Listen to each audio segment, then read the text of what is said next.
You're listening to episode 150, The Power of Our Mindset in Healing from Past Trauma, with Kahila Hedayatzadeh.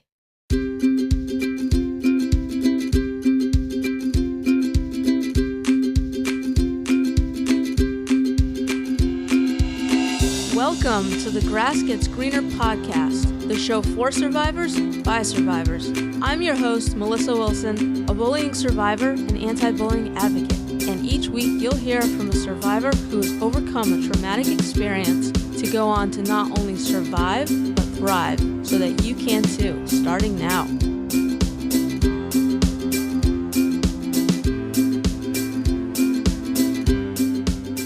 Hey there, welcome, and thank you so much for tuning into this episode of the podcast. I'm so grateful to have you here. And we're going to be joined today by Kahila Hedayatzadeh of meetkahila.com. Before we get into it, I just want to mention that this episode is sponsored by Navni. Navni is the top-ranked anonymous writing website in the world. Navni provides free wellness resources and low-cost online therapy services to help people cope with various levels of emotional distress. Write anonymously, feel better at novni.com. So Kahila is a psychotherapist turned coach who does breakthrough coaching with a therapy edge. She joins us today to talk about how she has used a solution-based mindset to overcome challenges and find her purpose in life. In particular, she's going to talk about her experience of leaving her home country of Iran when she was 13 and the struggles that she faced after coming to the U.S. and how she dealt with those struggles. She's also going to share 2 other life events that impacted her and shaped her into the person that she is now, and how having a solution-based mindset has supported her and where that mindset came from. And she'll talk about how we go through rebirths with each stage of our lives and how seeing things from that perspective helps her, and how negative self-talk impacts us and a technique that helps Kahila stop her negative thoughts, and why there's more to positive thinking than just thinking positively to feel better, and how we can let go of things that don't serve us in order to be more present. So I'm really excited to bring you this episode today. And if you struggle with your thoughts and with having a positive mindset, then I think this episode will be helpful to you. And without further ado, we'll go ahead and get into it, and I'll go bring Kahila on.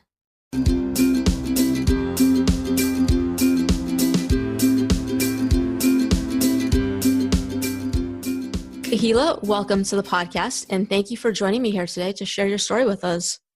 Thank you so much for having me. I'm really excited about today's episode. Yeah, and I'm excited to have you here.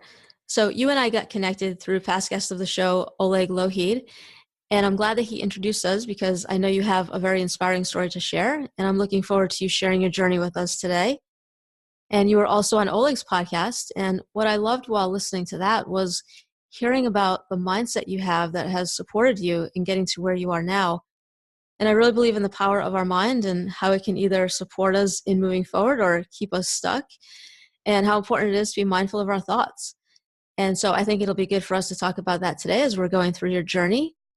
And what I like to do here, Kahila, is have you start out by sharing with us a summary of what life was like for you growing up, and then we'll go from there. Does that sound good to you? Sounds wonderful. I'm looking forward to talking about not only my story, but the way my mindset has really helped me heal and grow as I go through this journey of life. Yeah, absolutely. So just, take a few minutes and share it with us what you'd like us to know. Sure. Well, really my story honestly began where I moved to the States. I was 13 years old when I moved to the United States. I was born and raised in Iran. And my parents and my brother and I moved actually from Iran to Germany for a few months. And that's where we had planned on residing. And it just wasn't for us. It didn't feel like home. And my dad had the visa to the US. So kind of was just like, hey, why don't we go check out San Diego? We had someone, family member that lived here. So we came here and totally fell in love with San Diego and never left. But you can't beat Southern California, right? I know, you really cannot. You just cannot. But so, when we moved here, I did not speak English at all. So it was a completely different culture and just a language shock. We had traveled quite a bit as I was younger. So the cultural component of it wasn't that huge for me. But, my parents put me back in school right when we moved here, and I was in 8th grade, in the middle of 8th grade. And so that was a pretty shocking event for me because they dropped me off and I was bawling the second they left me at school. And I was like, you guys can't leave. I can't, like, I have no idea how to communicate with anyone. And so that was really an experience that kind of molded me into who I am because I was so determined to learn English quickly because I've always really connected with people. And I love, I'm an extrovert, so I love talking to people and making friends. And it was kind of like, okay, well, I'm here now. Either I can continue to cry about moving out of my country and like finding new friends and not having what I was used to, or I can really just think to myself, okay, how can I make this experience better for myself? And one thing that I've talked about before was that, I was always aware that I had a voice in my own head, which, we refer to as the self talk or that inner dialogue, the narrative. And so I was like, why don't I start speaking to myself in English instead of Farsi? Because no one can hear me in my head. And I can start learning how to speak the language a little bit faster. So that was kind of one of the biggest shifts. And I didn't have the language for it, obviously, back then. But that's something that as I grew in older and went into the psychology field, I was like, wait a minute, I've always been aware of that inner dialogue and how it really truly affects the way I perceive the world and the way I learn and the way I grow. So that was one of the things that really, like I said, molded me. And as I got older, as life went on, undergrad and graduate school and all that, somewhere in the middle of life, I I was in a long-term relationship, got married and divorced. And that is a huge deal in my culture to be divorced. And I'm the first woman really in generations to have really done that. So I kind of set the tone for how I define my life based on my own system of belief. And, again, as life continued, unfortunately, my mom, who was my best friend, she was my world, was diagnosed with stage 3 ovarian cancer. And she had a journey for about 4.5 years of, truly battling the disease. She went through a lot of surgeries and almost 3 years of chemo. And I had really, I think I was fortunate enough to be right alongside of her as her caregiver throughout this entire time. And so I really watched her through this journey and how much she just healed and grew in a different way, more spiritually, and how much it really helped me grow. And unfortunately, I lost her after 4.5 years to the battle. And that, I would honestly say, that was the most traumatic event in my entire life. Mm. And, we'll talk more about that. But yeah, those three things really stand out to me the most, just because every single experience in those three parts of my life just kind of brought me closer and closer to who I am today, my mission, my work, and everything that I believe on, and my purpose in life. Mm-hmm. Yeah. Yeah, well, thank you for sharing those with us. And getting back to, you were talking about when you moved here to this country and you went to school here in 8th grade. I want to hear a little bit more about, sort of what that experience was like for you, because, I was bullied in 7th and 8th grades, and I know how, kids can be at that age. Right. So what was that sort of like for you? Were you targeted at all, or? Yes and no. So it was really interesting. So the school assigned this really sweet young girl to me, who basically was like essentially my chaperone at school. And she took me from classroom to classroom because the school system in Iran is very different than it is here. So even just, going to different classrooms was new to me.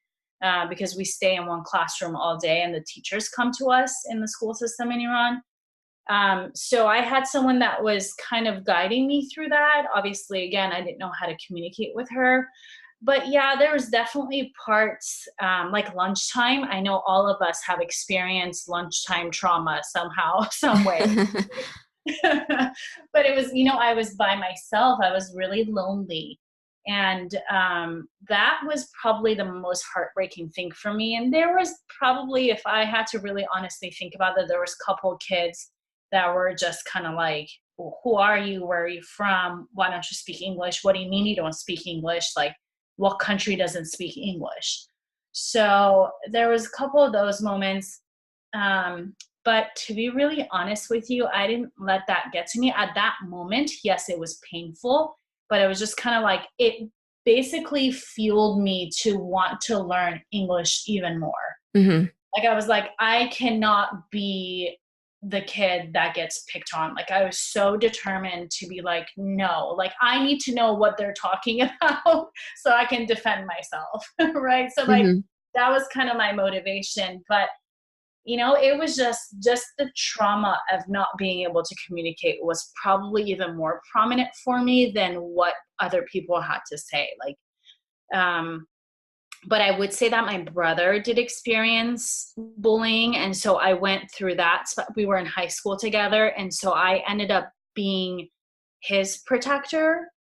And that actually affected me more than anything anyone said to me.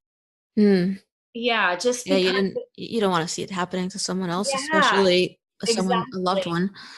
Exactly. Yeah. So when I think about bullying and things like that, I really immediately think of my brother because he's such a kind and sweet person and he's opposite of me. I would say I'm more of a fighter.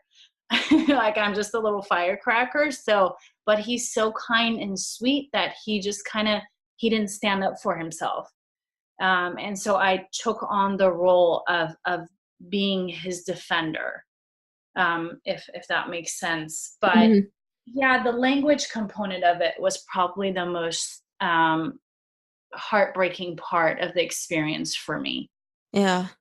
Yeah. When did you feel like you were comfortable with the language? It probably took really 2 years for me to be. The first year was I can communicate, I can understand a lot more, but speaking was a little more challenging. But yeah, within the next year or so the first 2 years was really when I was like, okay, I'm more comfortable with this and I can really start to communicate. But yeah, and going back to the bullying part, as a therapist, I've worked with children who have been bullied, and it leaves long lasting effects on you. Mm-hmm. So I really have such a tender spot for that. And it's heartbreaking, and we could definitely get into another whole entire topic about bullying, but I won't take that much time with that. Just, I'm so passionate about that. And I think our school system especially, really needs to change when it comes to bullying. Mm-hmm. Yeah. Well, I'm glad to hear that you weren't bullied too much, being a new kid in a new country. Yeah. That's good. And I love how, you were motivated though to learn the language and I really was. It was just kind of like, all right, well, for me, the way I think about it is like, either I can cry about something or I can figure out a solution. And I don't know how I started that mindset. I've always been that way. yeah, I was going to ask, I was curious if you knew where that came from. I think if I have to really pinpoint it, it's just the way my parents raised me. They never really made a difference between, I know there's gender roles, and especially even in my culture, but a lot of cultures, there's gender roles, right? But for my parents, it wasn't a difference between me being a girl and my brother being a guy, so he gets to do whatever he wants or that he's stronger. So my parents never made that difference between us. It was kind of like, both of you guys are responsible, both of you guys are the same, you're both human beings, so you need to basically figure out your own life. Like, be strong, and if you hit a wall, we'll help you go through it. So I would contribute it to my parents, and my mom always reminded me that she loved that I was such a strong girl. and just kind of never really let anyone bully me just because I was a girl. So honestly, I would say it's because of them. Mm-hmm. That's great. Yeah. Not everyone has that. Right. Right. I, Yeah. I agree. And that's kind of another reason why I went into my field too, was that I thought to myself, I was so fortunate to have parents like that, that I want to be that person for someone else who doesn't have parents like that. Mm, So, yeah. that's awesome. Yeah. So you talked about how, there's three things that you had mentioned. So leaving your home country, the divorce, and losing your mom to cancer, how they had impacted you and shaped the person that you had become. In what ways did they impact you? And maybe each one impacted you differently, or maybe it was all sort of the same. But can you talk a little bit more about how you were impacted? Yeah. It was really, if you think about it, all three of them are, if you put them in categories, one, change, which is epic. A lot of us don't do well with change in our lives. We tend to fight against it. And the next category I would put them in would be loss. So, in each event, there was some sort of loss that happened, and it's kind of being able to accept what is, and figure out how you're going to deal with it. So, I'll talk about losing my mom because I think that's the most recent thing, obviously, and I think it really will allow the listeners to really figure out why I am who I am today because of that. Mm-hmm. Because losing her was just absolutely devastating. Honestly, it felt like my heart broke into tiny little pieces, and I just could not imagine ever loving again, ever allowing another human being. Obviously, the ones that I already loved was another thing, but a new person to come into my life and to really be fully able to love them. Because it was such a great loss for me. Like, I literally physically would say I felt like my heart was shattered. So, just kind of going through that process, it was almost like a rebirth for me. So, the first year of her passing and just going through the grieving process, I allowed myself to really reconnect back to who I was.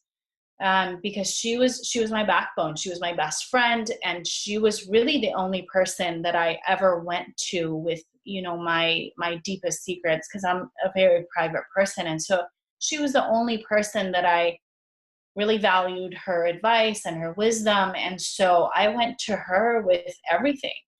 And so now I've lost that person. And so who do I turn to? And self-love and self-acceptance is huge throughout that process. So I turned to myself. I kind of, was kind of dug deep into who I am, what she's taught me, what I want to do with life, what's my purpose now that this has happened, now what?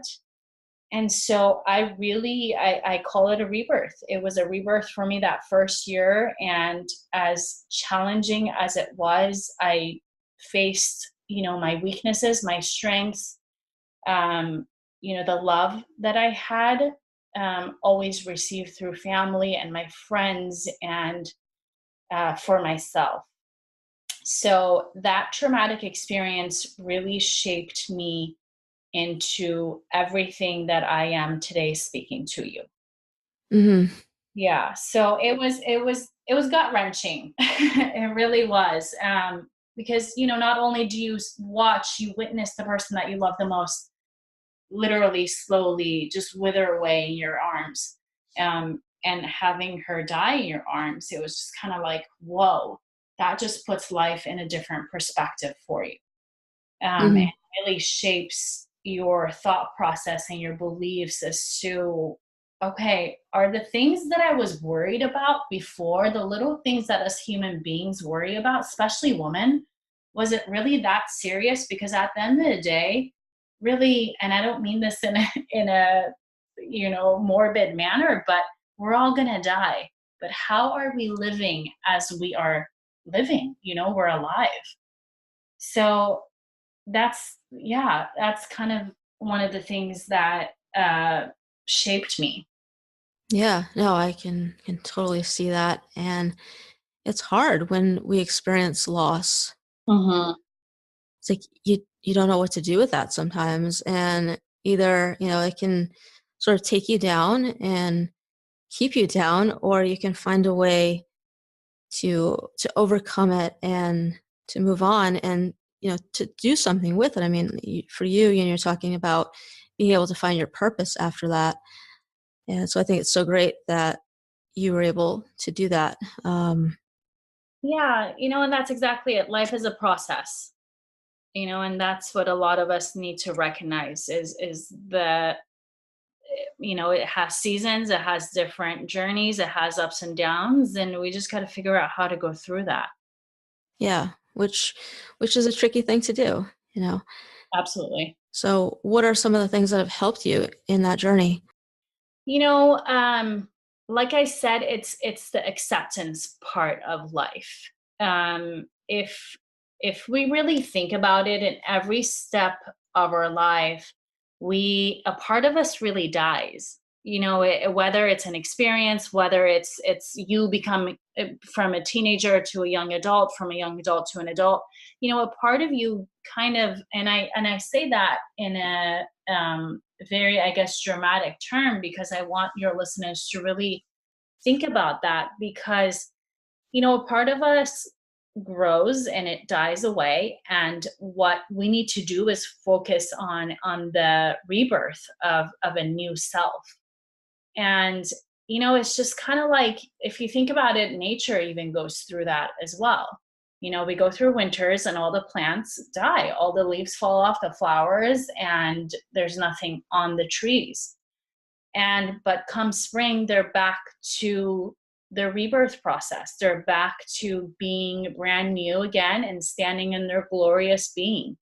And so that part of life is something that helped me go through the process, is the really learning how to dance with life, is really learning how to accept what is and know that it's not permanent, that whatever life experience we're going through, whatever pain we're going through, although extremely valid, and I am a true believer that we need to experience all those feelings in that moment, but just kind of really recognizing that it is not permanent, and that change is scary, because we all fear the unknown. As human beings, our nature is the fear of unknown. We what we don't know, we're going to fear.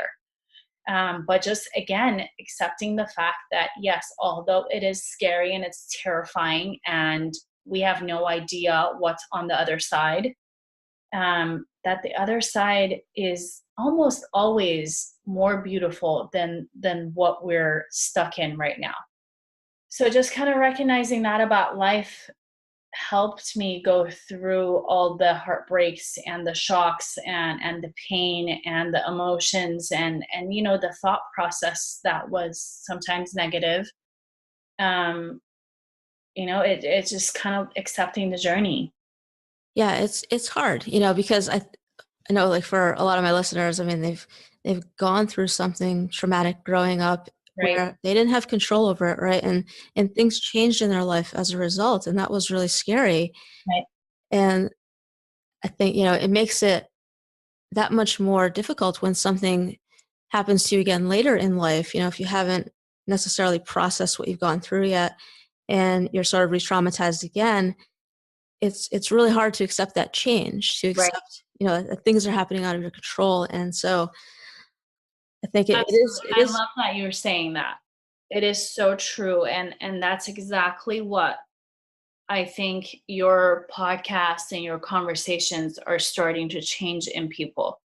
Is that, yeah, it's like getting slapped, right? It's like, I just went through this. Why am I going through another experience, another pain?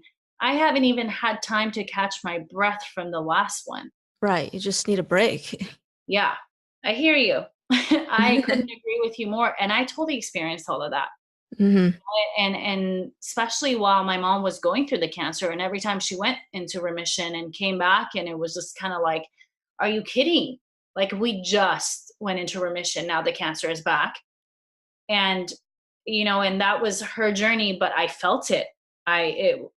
It was as shocking to me. And actually, I haven't shared this before in public, but last year, actually 2 years ago, I had a cancer scare myself. I had to go through a bunch of biopsies and MRIs and all that testing. The oncologist at the hospital was determined that I had breast cancer. Mm.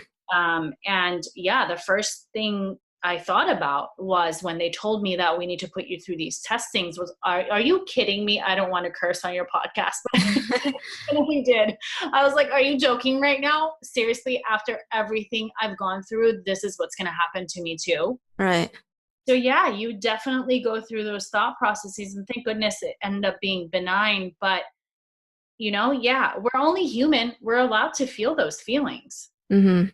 But what matters the most is really going through the process, because I allowed myself go through the anger, the shock of, what do you mean this is now happening to me too? My family has to go through this one more time. And then I came to terms with like, all right, well, let's see what happens. I can either, sit here and be upset over something that I don't have proof of, or I could just figure out what I'm going to do.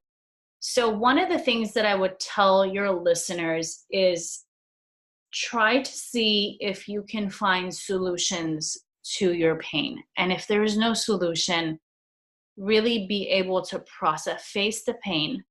And then once you face it, once you experience it, allow yourself to let it go, because it's that letting go part that's the hardest for all of us.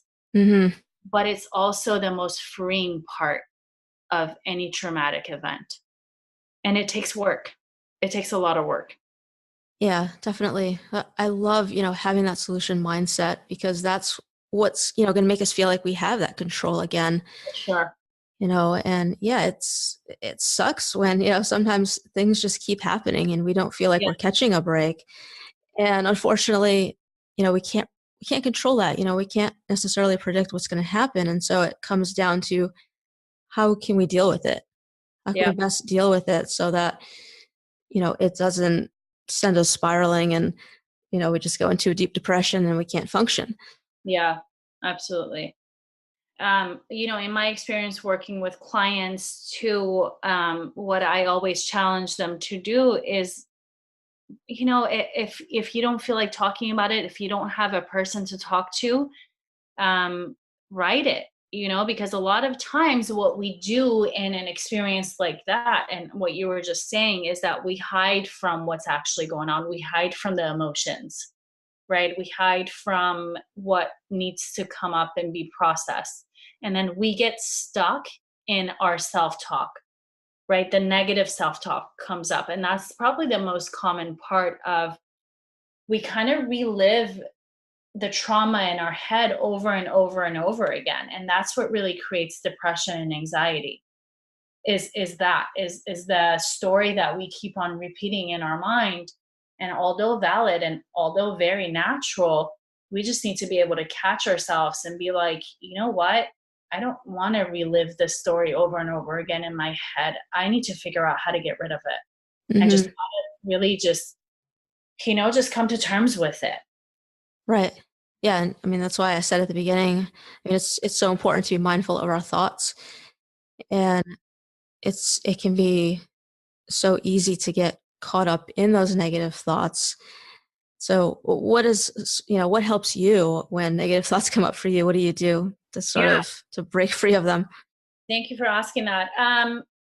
I've noticed, so when I was younger, I obviously didn't have the skills that I do now as a professional, and just as a person who's gone through a lot of life experience. So I probably, to be honest, as I was younger, I would keep on repeating those stories in my head. And then I, had developed a new story to it. Like, we're all great storytellers, and become like a movie scene in my head. Mm-hmm. But as I got older, I became aware of the things that I kept on repeating and was like obsessing over it, essentially. And honestly, one of the most simple tricks, I literally tell myself, I'm like, Kahila, seriously, shut up. Like, I do not want to hear that story over and over again. You've already told me this like 10 times in the last hour. I just don't want to think about it again. And oddly enough, I always say our minds are like children. Like I actually end up listening to like that scolding that I do with myself of like, enough. Then I'm like, okay, the next time that the thought comes up or that story comes up, my brain just kind of is like, okay, wait, we can't talk about that again. Like, let's move on to another thought. But that's I can relate. I've done that too, and yeah. sometimes I feel bad doing it. Like I'm not being very nice to myself, but I know. it does work. It breaks the pattern. Yeah. So, just I love that you shared that. You do that too. It is, you're right. It's not nice, but it's almost like the shock factor of it. It kind of stops you in your tracks of like, wait a minute, I don't want to repeat that to myself again. But there's a lot of techniques that you can use, like distraction techniques with some of my clients. I really do encourage them to do, like, for example, if you're catching yourself in a thought, if you're sitting down, laying down, or whatever it is that you're doing, I encourage people to literally get up from whatever you're doing, walk somewhere, go turn on music, go do something, go turn on water, put your hands on your water and just wash your hands, because your brain is now distracted by the action of whatever you've taken for the next thing that you're doing. So it's Hmm. no longer focused on the rumination that you were just experiencing, right? So I really do encourage people to start using distraction techniques. And there's so many things they can Google distraction techniques, and that's really, really helpful for people. Yeah, I find for me, I mean, the negative thoughts, will come up most when I'm not preoccupied with something, Yep. Yep. right? And if I'm busy, I'm not in my head at all. Yep. I love that you brought that up. Yeah, that's so true. It's when we don't have anything to do, and it's kind of like your mind is bored, Right. right? Then it's like, what can I pick on right now? And I think if we're used to going there, that's where we're going to go. Yep, exactly. And it helps too to try to replace those thoughts with more healthy, positive thoughts so that Exactly. hopefully, those can become the norm. Right, right. And so with I kind of have a love and hate relationship with the I guess the phrase positive thinking in our society. And the reason why I say I have a love and hate is because I feel like it's lost its essence in our society, because people think, oh, just think positively and you'll feel better. But it's kind of, there's more to that, right? Mhm. It's like you said, it's the fact that we need to recognize that we do have the negative thinking. If we need to heal part of it, if we really need to go in and talk to a therapist or a coach or whatever, and just sometimes a simple conversation of just you telling your story to someone will allow your mind to let go of that story. So if you just need to talk to someone to just let it go, I suggest people do that. But yeah, the second part of the positive thinking is just recognizing that I no longer want to live in a state of negativity in my mind. So I'm choosing to think differently. I'm choosing to love myself deeply and to not be stuck in a negative state of mind. So that's what I think for me is positive thinking, and just having a more positive thought process for yourself is important. It's not just to be like, because if you just say, I'm going to just pick all these positive thoughts and repeat them to myself every day, it's not going to stick, because you don't know the why behind the positive thinking. Does that make sense? Yeah, absolutely. Yeah, it's definitely more involved than just having those positive thoughts. You have Yeah, to have that awareness and get to the bottom of it and really, you know, do the things that are going to create the lasting change. for sure. For sure. Yeah. Yeah. Well, that's great. I'm glad that, we've been talking about this and hopefully it's helpful to those who are listening who struggle with negative thoughts. Yeah. Yeah. And that's the thing. One of the things that I really, thinking about what I do now as I've gone through the experiences, Here's the funny story. I think some people can relate to that. So I'm a germaphobe, or I used to be more of a germaphobe than I am now. And literally going through the experience of like severe health issues and, feeling like you were just hit by a train with a cancer diagnosis and going through that experience, it was kind of like I thought to myself after I lost my mom, I was like, wait a minute. So I'm the type of person that used to take Lysol spray to hotel rooms because I'll be damned if I touch the bathroom, anything in the bathroom, without having had Lysol it down. So I was that bad. But I was like, I mean, what is it? What has that really done for me? What, besides causing more anxiety for myself and causing uncomfortable thought processes in my head and it takes me away from really enjoying the moment, being in the moment, being mindful. Right. So I kind of went through that thought process for myself too. Like, okay, you know what? Let's just let go of the irrational fears that we develop, like germs and bacteria. Like, I haven't died from either one, thank God, yet. So why don't I just let go of something that's really taking up space in my mind and not allowing me to be present in whatever experience that I'm having? So, it's just, again, letting trauma teach you things and letting it really, not letting it define you, and you really defining how it's going to help you grow into the person that you really want to be. Hmm.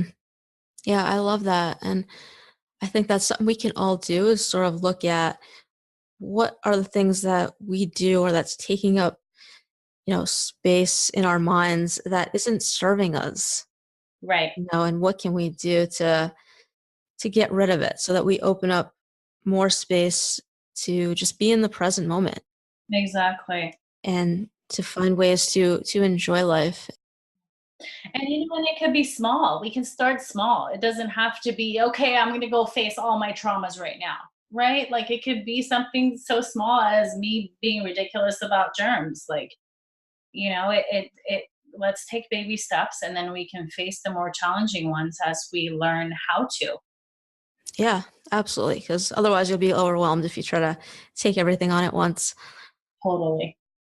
Yeah. So, Kahila, how are you doing today? And how is there anything that you still struggle with? Um, I would say for the most part, I'm good. I say that because, healing my emotions, healing my traumas, I've really worked through those things, and I feel comfortable with that. One thing I would say, I'll never stop missing my mom. I'll never, she'll never leave any part of my day. She's constantly with me every single day. So that's something that I would say that I would probably never fully heal from. And if any of your listeners has gone through such a loss or that pain, the grieving process just really, it takes time, and it doesn't look the same for each person. No one, my brother has experienced it completely differently than I have, my dad as well. So, just kind of loving yourself and accepting whatever you're going through, and just knowing that it's just part of your process. So that part, I would say that I'm still healing from. Everything else in life, I've really processed, and I've really come to terms with everything that was, and I've let it help me grow into hopefully a better person. Um, I would say one thing, just so I don't sound like this robot, but I would say one thing, growing my business has probably been the most challenging thing for me in the last year. So that's what I'm probably struggling with now, because it's completely different from what I'm used to, because I am a therapist. And so I practiced in a traditional manner. So, all my clients were coming to me and it was easy and it worked. But now having my own, I've transitioned into coaching, breakthrough coaching, because again, I need to help more people and not be restricted just in a format of therapy. So putting myself out there, letting people know who I am and what my story is and why I could be someone that could help them, change their perspective on life and really break through their mental and emotional blocks. So that has been one of the most challenging things for me in the last year. Just a lot of new experiences, a lot of different ways of looking at myself, and really, again, looking at my weaknesses and my strengths, and loving myself through that. Mm-hmm. So, yeah. Yeah. And tell us more about the work that you're doing now and who you're working with. Yeah. So my clients are women. I really do enjoy working. Not that I don't enjoy working with men, but I connect on a deeper level with women, and I help them really discover who they are within, and really, again, break through their blocks. Because I feel like for us women, especially, having come from a culture full of traditions, we get stuck in what society tells us, and how we should be living, and how we should be feeling, and what we can and cannot do.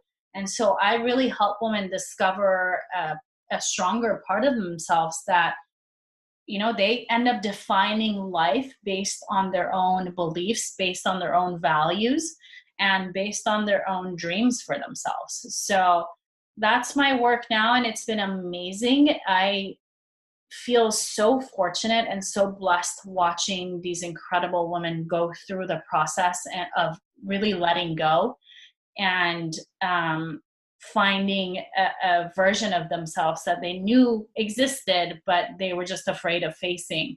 I just feel so fortunate watching them go through that. It honestly, I feel like I receive a gift from each client that I work with. It's such a blessing for me. That's awesome. Yeah. So I want to ask you the final question that I have for you today. And that is, given what you know now, if you could go back to when you were going through your tough times and give yourself one piece of advice, what would it be? I love that question. First of all, I would give myself a hug because I just felt I am a perfectionist. That's probably one of my biggest human flaws. And so I've always been really hard on myself. So I would give myself a hug, and then I would tell myself to stop being so impatient, and to really trust the journey, and that everything I want, everything that I am thinking about, everything that I'm worried about is going to happen, even in a better version than I expected. So to just want, my biggest message would be to stop being so impatient. And I don't know if I've overcome that yet, but I would still tell myself to stop being so impatient. Yeah. No, I love that. I think that's great advice, and one that, is not always easy to follow, Yeah, no, but no. definitely it needs to be heard sometimes. Yeah. Yeah, I think that's one of the probably biggest flaws in human beings, is that we want everything now. And sometimes it's not ready. We're not ready to face it now. Hmm. Yeah. So Yeah, it's especially when it comes to healing. We want that now. ugh, absolutely. Yeah, because it hurts. It's so painful. And Hmm. we're just sick of the pain sometimes. But, it's through the pain is where glory comes from. So we just have to accept that. Hmm. Yeah. Yeah. So, Kahila, before we wrap things up here, what is the best way for people to connect with you or find out about what you have going on? Absolutely. They can connect with me on Instagram. It's at Meet Kahila, MEetkahila. And also same name for my website. They can contact me through the website. So it's meetkahila.com. I am working on doing a couple of speaking gigs, hopefully within the next couple months. So I will most definitely keep them posted on both platforms. And anyone that needs help, that even if it's a male and they connected with what I had to say today or whatever, if they need to contact me, I am more than happy to see if I could really contribute in a positive manner to their lives. So feel free to send me a message always. I will respond to every single person. Okay, that sounds good, and that'll all be linked up on your show notes page. Awesome. So, Kahila, I just want to thank you for coming on here today and for sharing your inspiring story with us. and, talking with us about the power of our mindset and how we can use that in our healing. And hopefully that has been beneficial to the listeners. So thank you for that. Thank you. I really enjoyed our conversation.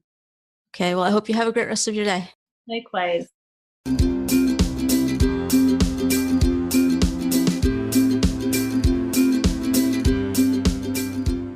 Thanks for listening to the show today. This has been the Grass Gets Greener podcast, episode 150. Go to thegrassgetsgreener.com/Kahila H. So that's KAHILAH to find the links mentioned during this episode or to leave a comment.